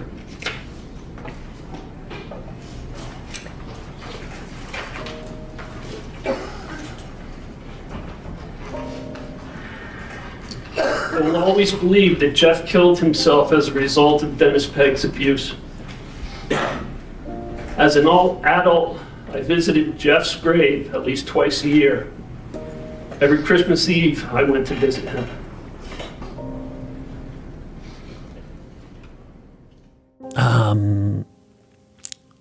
But that's how confronting your trauma goes early on. It's tough. It's tough the first couple conversations. People avoid it because they want to avoid that, but that's how you get past it. So I look at that courtroom video as a stepping stone to being able to sit here with you now and talk, fluently about it. But when you're on your way out of that courtroom, everybody starts clapping. Yeah, that was pretty amazing. Yeah, it wasn't. They weren't clapping for me murdering a pedophile. They were clapping for me confronting my trauma finally, and I actually got a standing ovation, which was pretty amazing. And the guards that took me back out of the courtroom into the holding cell, they said to me, "Wow, that was a first." And I'm like, "What's that?" And they're like, "Never have I seen somebody admit to murdering somebody and get a standing ovation for it." So I was like, and they're like, "That was some speech you gave. Good job." Did it make you feel less lonely when people were clapping? Like, what is the feeling? Did you feel, is that them showing support? Did you feel less lonely? What was the feeling? I think they could all tell how painful it was to get through what I got through. And when it comes to sentencing, I mean, it seems like the judge is in a kind of a tricky situation because it seems like there's a lot of debate about what's justice in your case of, okay, well, typically justice looks like X amount of years, but that doesn't really feel right in this case. But was there some sort of concern that if they didn't give you enough time that other people would start going out and taking justice into their own hands? Was that like a huge... Well, that was one of the things, that was mentioned. And my lawyer had me brace myself for the high end of the sentencing. Which was 10 years, correct? Yeah. Okay. He goes, I really can't see anything less than 8 years. He goes, I'd be, just brace yourself for 8 to 10 years. He had put in a motion to sentence me to 3 to 5 years, because if you have never been arrested, even though I had all those run-ins with those 3-letter agencies, I was never arrested. And he put in a motion to have me sentenced to a third-degree crime. And I had enough time in where, had the judge gone with that, I would have been released. But so he goes, all this motion that I'm putting in gives a wider sentencing range. And the judge, he took a lot of deliberation, and he said a lot of things that got me like really excited. And I'm thinking of liberating Mr. Fredericks at this moment. And I know Mr. Fredericks only did what he did because of what was done to him. And then in the end, he said, I'm not going to go. I'm not going to acknowledge, the motion for third-degree crime. I am going to sentence you to the minimum 5 years, and I apologize for having to send you to prison for a single day. Wow. The judge gives me the minimum and apologizes for giving me the minimum. That's such a weird feeling. I mean, it's the same thing with Howard Ryan apologizing to you. I mean, Yeah. It's kind of... I wonder if it's a confusing feeling. Yeah, that's why I say I think everybody in law enforcement, look, a judge isn't supposed to have excommunication, excommunicado communications outside of the courtroom with anybody. They're human, so he's going to probably hear rumors about Dennis Pegg as well. Yeah. And the prosecutor ran a dual investigation on what I did and what Dennis Pegg had been up to for his whole life. And it was obvious what Dennis was doing. Everybody knew. And it got uncovered. And, they don't want to justify what I did. They still wanted to punish me. And at the end of the day, I still had to do 5 years. It's no walk in the park. It's still 5 years. And, but I had like the perfect storm. I'm in a little small town, a little small county with a monster who had a 45-year reign of terror, who everybody heard something eventually, except maybe Ernest Hemshot, who had his ears plugged. Everybody heard something about Dennis Pegg. And at the end of the day, I got the minimum. I don't think that's going to happen to anybody else. You're not going to get this type of perfect storm if you go do what I did. And that's why, and you do not want to try to heal from abuse in prison. Prison is hell. I am the rarity. I was able to do it. I was able to start my healing, getting locked up. But man, don't think you're gonna follow my footsteps. Start healing now, and instead of like following me to prison like I did. You don't want to do that. What was the first thing you did when you got out of prison? Very first thing, my niece picked me up. I'm very close with my niece Kim, and she insisted on picking me up, and we went right to a diner. What'd you order? Oh my God, I had eggs, sausage, bacon, pancakes, everything, and just. Wait, do you not get? Okay, what was like your prison? Like, what do you eat in prison? Sorry. This is what in prison Yeah. the food was tough. I ate 6 nights a week. I had ramen noodles and mackerel with hot sauce and honey. That's an interesting combination. And that was 6 nights a week. On Sunday nights, they gave you real chicken. They gave you a chicken leg. So I would eat the chicken. But the other 6 nights, I had ramen noodles and mackerel. Wow. So you go to a diner and you order everything. Yeah. Yeah. And what everything from jail to prison is gluten. And I was in agony my whole 5 years, like doubled over, in pain, agonizing pain, because I had celiac. I didn't know it. And I lived on Maalox and Tums for 5 years. And so getting out and just going to a diner and getting real food, just that was great. But after you get out, what happens with your brother? Yeah, nobody wanted me. I needed a place to live. And my lawyer didn't want me going to my mother's. My mother didn't want me coming to my mother's. My niece, my sister, nobody wanted me going to my mother's because my brother was there. He got divorced when I was locked up. He lost his business while I was locked up. He lost his 33-acre horse farm when I was locked up.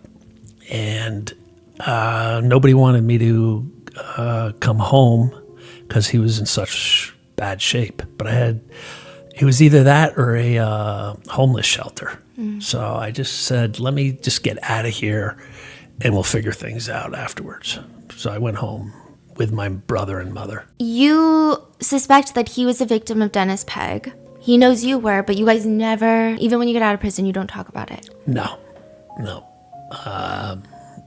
My brother didn't want to confront anything, didn't want to talk about anything.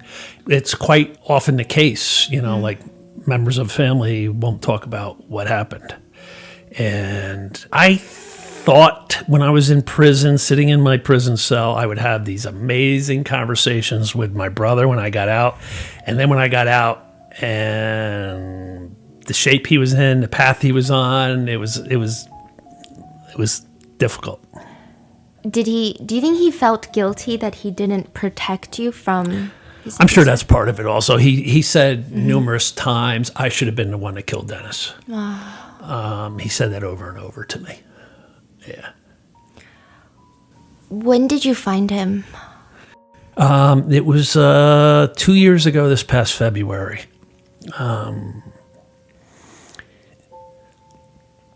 He was spiraling. He had gotten sober for 9 months, but he was like a dry brush ready to catch fire. He wasn't doing anything spiritually, therapy-wise. I finally got him to go to the gym, start working out.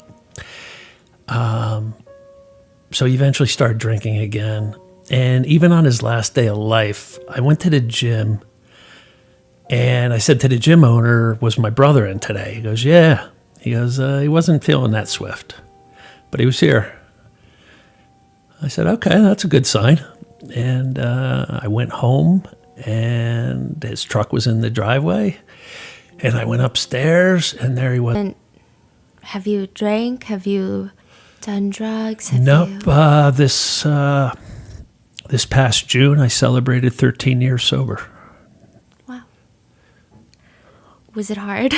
The first 2 years were in jail. And therapists will tell you 18 to 30 months it takes for your brain to rewire itself from the pleasure chemicals of drugs and alcohol. And during those first 2 years, here I'm facing life in prison. And I'm saying to myself, I cannot wait to see if I get out from under this life sentence so I can have a glass of red wine and a line of cocaine, because they went perfect together. And I would say that to guys on the tier that I was friends with. I'd be like, man, I can't wait to do a line of Coke with a glass of red wine. And then sometime after that second year, it just like a light just like hit me, like a meteorite came into my being, and I was like, "Are you out of your mind? Like, you can never go back to that. I can never go back to living like the animal I was. Like that died that night with Dennis, living that way, and I snapped out of it. That was it. Wow. And no gambling, nothing. No. Instead, it seems like you've been very busy changing laws. Yeah. What happened in New Jersey? What's going on there? There was advocates working for 15 to 20 years to get a new statute of limitations law. What statute of limitations law allows is for victims of sexual abuse to sue their abuser or the organization that harbored their abuser. Mm-hmm. We had the worst law in the country. Our law stated in New Jersey that at age 18, when you officially became an adult, you had 2 years to file a lawsuit. So if you got sexually abused at 8, 10, 12, 15, you're going to come forward at 18 to file a lawsuit? It basically was a dead law. Like nobody's going to do that. So our statistics said that people don't talk about their abuse until age 48 to 52 is the norm. So we championed a law that took the age up to 55. And what was really holding it up is we wanted a 2-year open window where when the law went into effect, a 2-year clock started ticking where anyone, no matter what age, the law went up to 55, but in that 2-year window, you could be 85, 75, 65 and come forward and file a lawsuit. And the Catholic Church were the ones fighting that law. At every hearing, their lawyers were there opposing the law, saying it would bankrupt the Catholic Church. They literally said, your sons and daughters' parochial school will go out of business if this law is passed. I mean, how do people maintain any court decorum and in that situation? I mean, it makes you want to scream in the courtroom. Yeah, it was...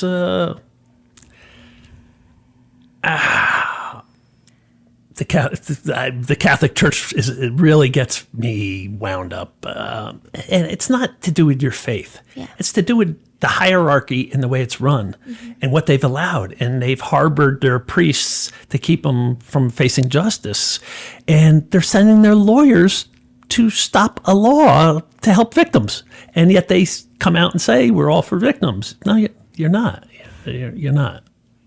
And so you spearhead that. What is it in New Jersey now? The law, we got it passed Okay. finally, unanimously. I worked for 2 years as an advocate. Oh my goodness. I had a lawyer say, your story's so over the top, maybe you can use it to sway some of the senators that are holding up the law. And that's what we did. We started meeting with senators, and 2 years later, it went up for vote, and it passed unanimously.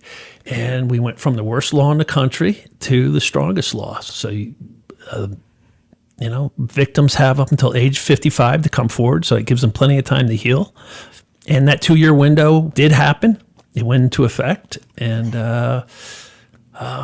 it's something like if you told me back when I have a mob hit on me, that I'm going to work as an advocate and change laws, I'd be like, really? Yeah, you think so? I think you're delusional, Steph. But that's exactly what happened. And myself and every other advocate that worked on that law can go to their grave, knowing we accomplished something great. Have you been to Dennis Pegg's grave? No. Okay. No. I know a couple people who reached out to me and sent me private messages on Facebook saying they visited it. Oh, we had half a mind to go and spit on it. They did something a little worse to it. Oh my God. So you're like, they did it. It's Yeah, fine. I don't know if they you got it covered for all of us. And people, if anybody's listening and be like, "Oh, you're talking bad. You really did that to somebody." The guy was a monster. He wasn't a human. I've said that over. I can't stress enough. A literal devil. The devil. This is what more could you stereotype the devil as than what this guy was? Yeah. There's no salvation for someone like that.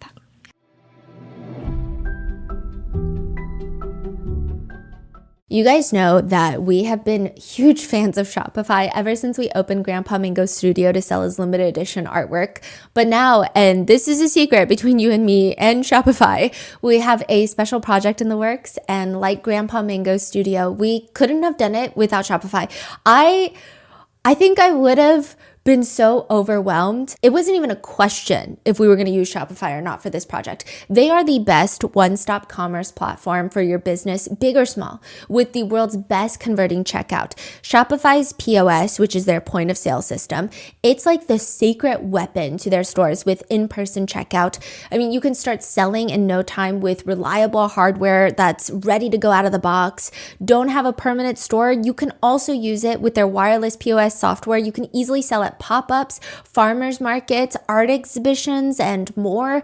I mean, design fast also with AI, choose a stylish theme, or build completely custom for full control. There is so much that you can do on Shopify, and it makes it so easy because all of these things sound complicated, but not with Shopify. And I have seen so many of you guys starting your own business. I'm telling you, give it a try. Get all the big stuff for your small business right with Shopify. Sign up for your $1 per month trial and start selling today at shopify.com/rotten. Go to shopify.com/rotten. Shopify.com/rotten.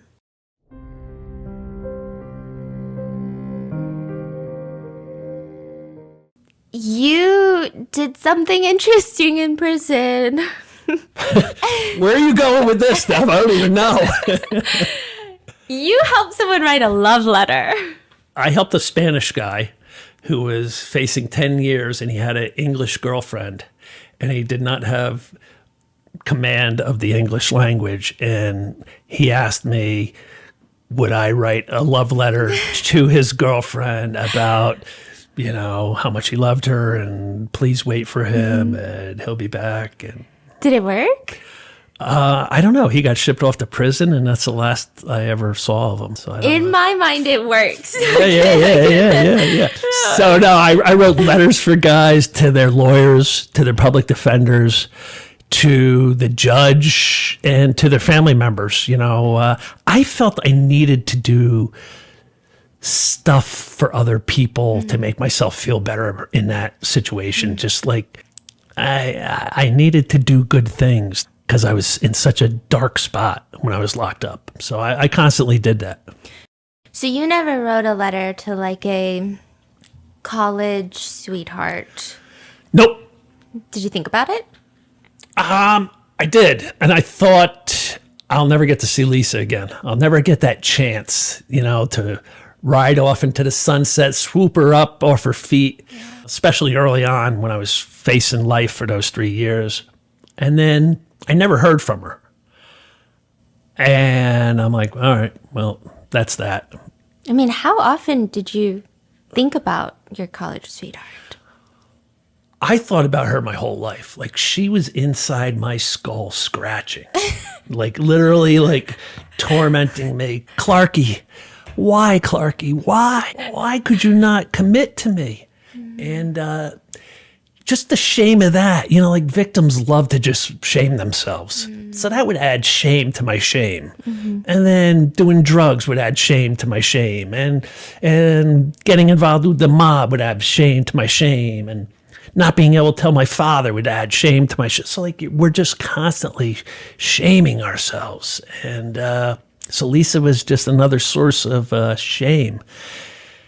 And so no, I never. I thought I missed my chance, and after that law passed, that law took up a lot of time. I was working full time. I was speaking. Started motivational speaking, and then when the law passed, I'm like, what now?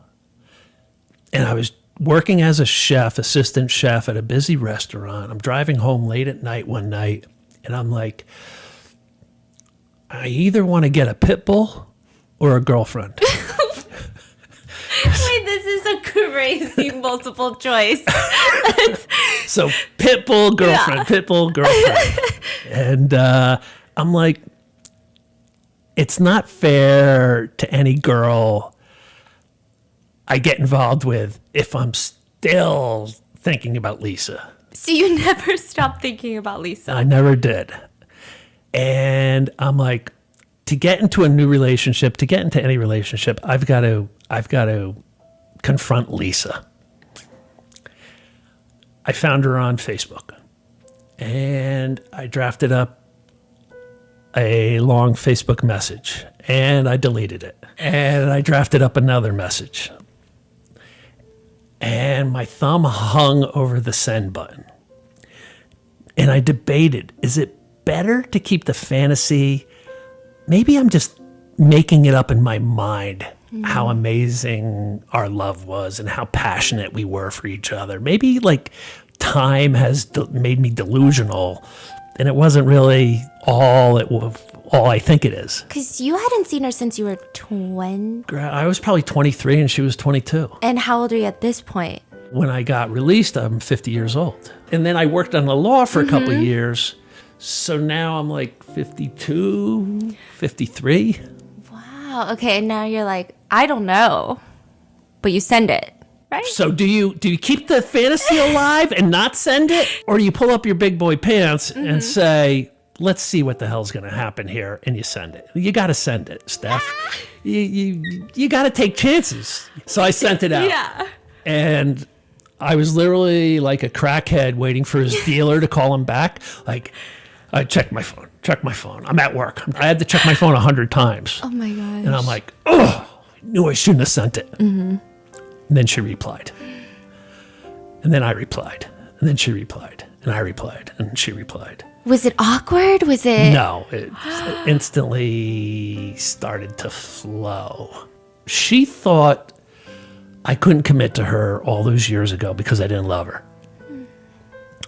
And that wasn't the case. I explained that to her. And I explained it was because of all the pain I was harboring inside, and I just couldn't be intimate with somebody. Yeah. And Has she heard about what happened at all? yeah, like I said, my one roommate and her one roommate ended up married. Oh, yeah. And her roommate reached out to her and filled her in. She had written me 3 letters, I believe, when I was locked up, and she ended up ripping them up because she just wasn't ready to open that door again. She just couldn't let herself feel vulnerable at that moment. Yeah. Now that I was released, she allowed herself to be vulnerable and opened up. And I said, why don't we meet for coffee? She was in New York. I was in New Jersey. Again, she's still thinking I didn't love her. I'm telling her I did. She's not really believing me. So I brought ammunition with me to that first coffee meeting to prove to her that I did, in fact, love her. What was that? She had written me a lot of love letters and cards back in the day, and I had saved them. And over the years, whenever I would start lamenting her, I would get out these love letters and reread them and feel connected. Whenever I would feel a gap between us forming, I would get her love letters out and reread them and get that bond back together. And I brought a briefcase with me to the coffee shop, and she said, do you always bring a briefcase with you when you have coffee?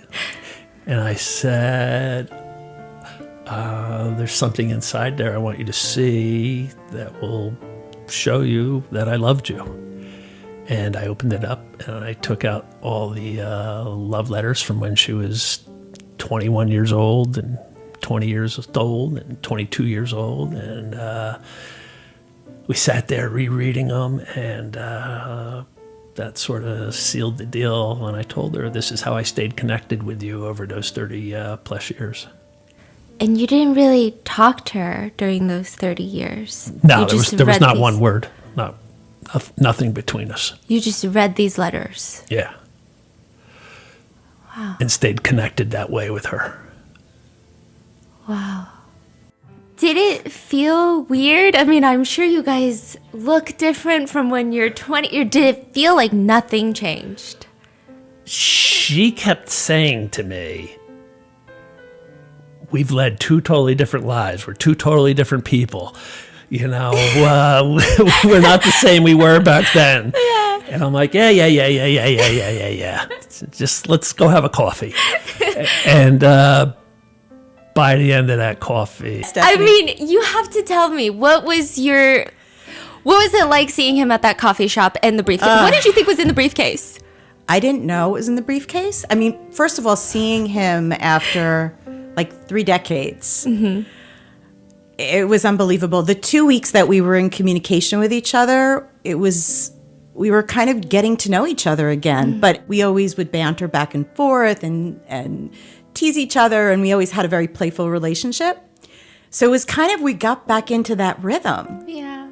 We actually didn't have a phone conversation until we saw each other.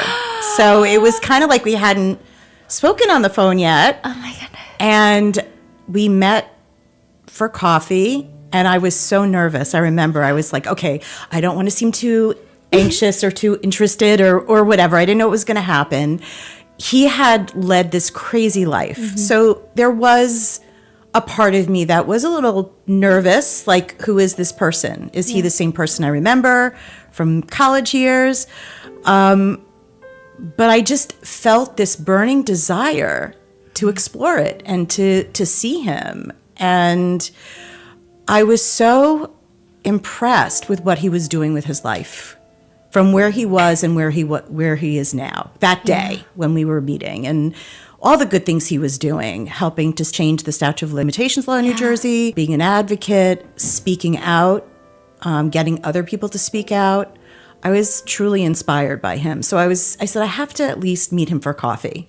Even if we just have a friendship, like, I just felt like this was something I just needed to do at this point in my life. Did you think about him as often as he thought about you? Probably not. Sorry. I mean, I was so busy living my life, you know? I was growing a business. I had children. I was married to somebody else for 20 years. The marriage was deteriorating. But at the same time, I did think about him because I felt like he was that one person. I think everyone has that one person that their first love, and that person that there was never any sort of closure with Clark. When the relationship ended, I still loved him, and I didn't understand why we didn't work. And the connection was definitely unlike any other connection I'd had, even, my marriage. So I just felt like I had to do it. I just didn't want to spend my life regretting not seeing him, not talking to him. So Stephanie read the book and was telling me about how Clark was saying that you're this force of nature when you guys storm. Yes. The first time you guys met, it was in the library, and then you just plopped down and right. It was the L Center, which was the student center at Northeastern. So can you tell us your point of view? So when I walked in, I mean, first of all, I was a freshman, he was a sophomore.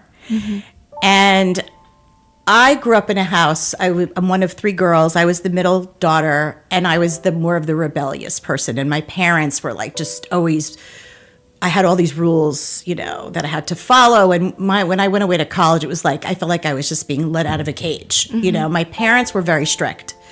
So I just felt like when I was in college, and that was actually, I met Clark, I think it was the first semester that I was there. So it was the fall. And I just felt free. And I just walked into the L Center, and I saw this young guys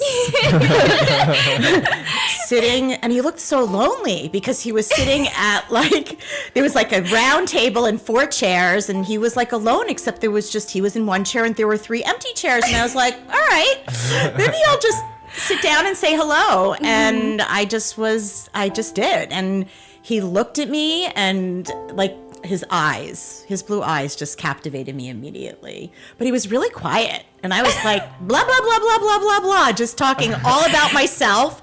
And I don't think he really knew what to say. And I don't know if he'd ever met anyone quite like me. So, from his little town of Stillwater. So, yeah, I just kind of talked, and then I finally paused and said, "And do you ever talk?" And then you did. This is so funny because in his book he writes that he was just trying to focus on schoolwork, and he says no, he looked lonely, so I needed to. I felt like I needed to just talk to him, and yeah. And that was our first meeting, and it was intense right from the start. I feel like he invited me to a party he was having that weekend at his apartment, and I got there and I was just looking for him, and we shared our first kiss that night. Oh my God. I was 18 actually when we met, so it was a very long time ago. Mm-hmm. And Northeastern was a co-op program, so we were kind of coming and going. There were not cell phones at the time, so just connecting and reconnecting with different semesters, was interesting. But we always seemed to find each other. Mm-hmm. Do you guys still have the same dynamic where you're the one that's like talking his ear off, or he's now the talker? I don't know if you could sense from the interview. No, I absolutely love talking to him. When we reconnected, it was like getting to know him all over again. But he was a different person now. This was 6 years ago, but he was a different person than when I knew him back in college. I mean, he was a free person, free from prison and also free from, his secrets. Yeah. And he had healed and he was evolved. And it was like our relationship was a million times better because we were both in a different place in our lives. And the timing was right for both of us. You guys have a very interesting energy. I've never experienced this before, where you meet a couple and you feel like you are the side character in a romance novel. And you're like, oh, I'm just a side character. It's actually not my main love story. Like, you guys have such fascinating... And you're getting shy. Are you guys getting shy? I'm getting shy. You guys are so fascinating. I'm watching... smile from ear to ear. He's smiling more than you. I think it's because I feel like we have maybe a similar dynamic where we call it yapping. Yeah. So I yap to him, not with him. Yeah. When the cops came to arrest you, they searched your room and they found your love letters. Yeah. When they come to your house, they trash it. They dumped every drawer out, tore the bedding apart, the closet, everything was out. I had 2 cedar cabinet desks and, just everything is dumped out. And my mother went to try to put everything back together in this room. And she came across letters addressed from Lisa and saw the postmark from 1989, 1990, 1991, and she said, what has Clark held on to these for so long? These have to be as valuable as gold to him. So I got to put these in a safe place. So my mother went through my mess, scooped up my love letters, and held them for me until I got released. And then she's like, I found these straightening out your room. Why have you kept all these letters? And I'm like, that's how I stayed connected with Lisa, Mom, over the years. Do you think your mom knew all along? Yeah, I would tell my mom. I would cry to my mom. Not every year, or maybe it would, maybe after the mob threatening my life and having the FBI come say there's a hit put on you. Maybe I sat with my mom then and said, like, man, I've really allowed life to get away from me. I wish I had never lost Lisa, you know, and cried with her over that. But her and I had talks over the years about Lisa. When Lisa would come and visit, like she would get up early and go sit on my parents' bed as they're both still in bed, my father and mother, and have these long talks as they're still lying in bed. Like, and they just loved her. Like, Wait, could you read us a snippet of the letter you wrote him? Sure. Have you read this since? Like, Oh when my was the gosh. last So time?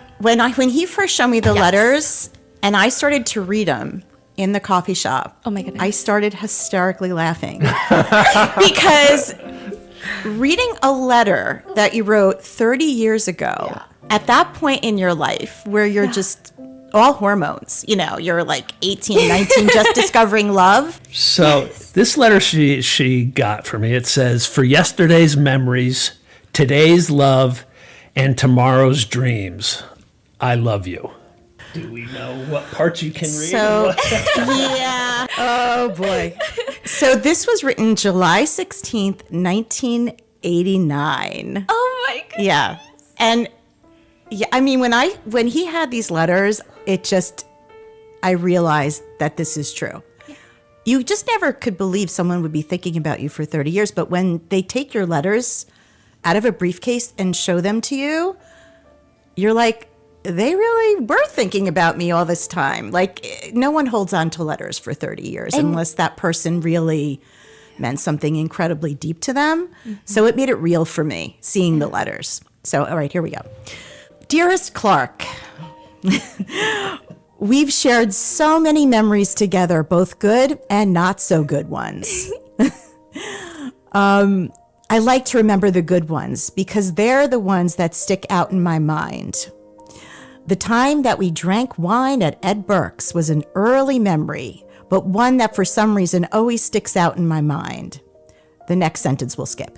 I don't want to know what happened at Ed I think knowing that you would go to all lengths to satisfy me really intrigued me. All right, that's as risque as we're getting. I often think about the quiet times we've spent together, just staring into each other's eyes across a dinner table when we were out, or when we were in bed together holding each other. I see something so caring and wonderful about the way you look at me that somehow makes me shake. During times like that, nothing needs to be said because I know what you're saying to me with your eyes. Those romantic times were great, but the wild and crazy times were great as well. Skip the next sentence.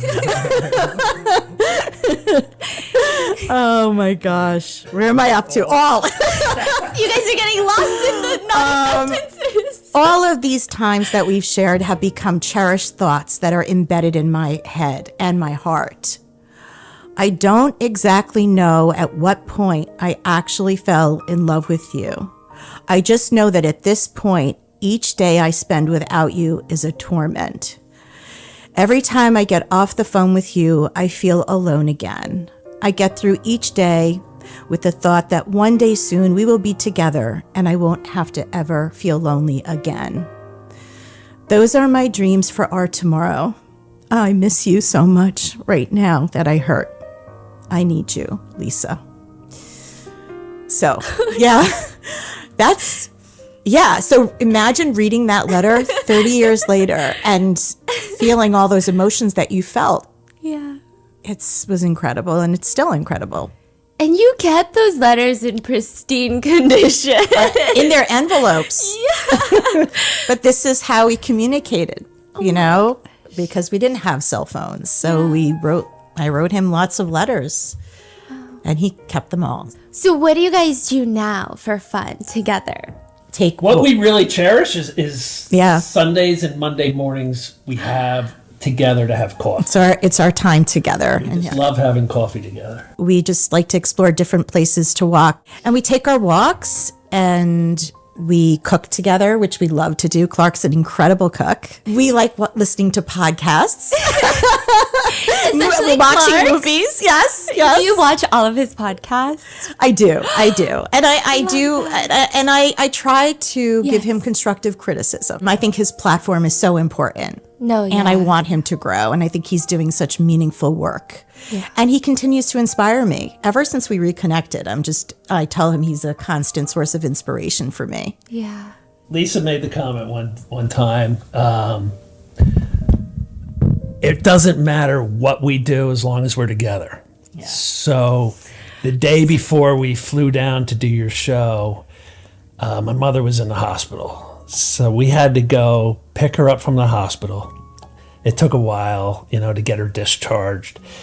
Drove her home, got her home, and the same thing we just took her from the hospital for happened again.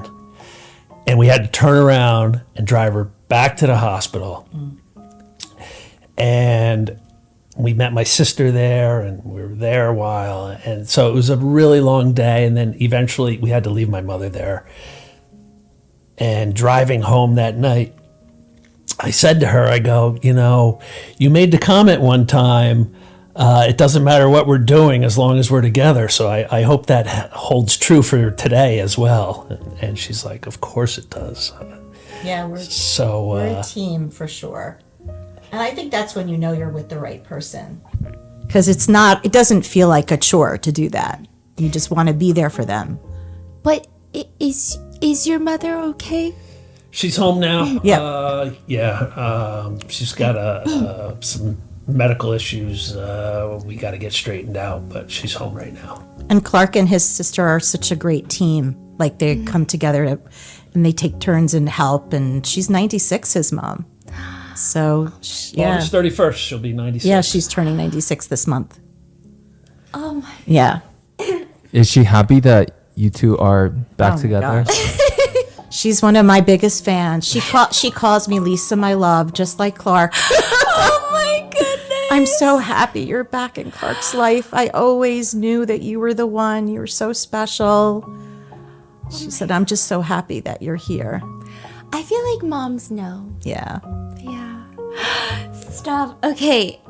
Lisa, we need a podcast episode on Clark's podcast review, which I'm going to link in the description along with his book. And I would be obsessed if you guys filmed TikToks together. I don't know. I just want to know more about your life. Okay. I'm obsessed to the point where I genuinely feel like I'm a side character in a rom-com at this point. Like, you guys have some intense chemistry. I can only imagine those letters. Yes. Yeah. Can I ask a final question? Yes.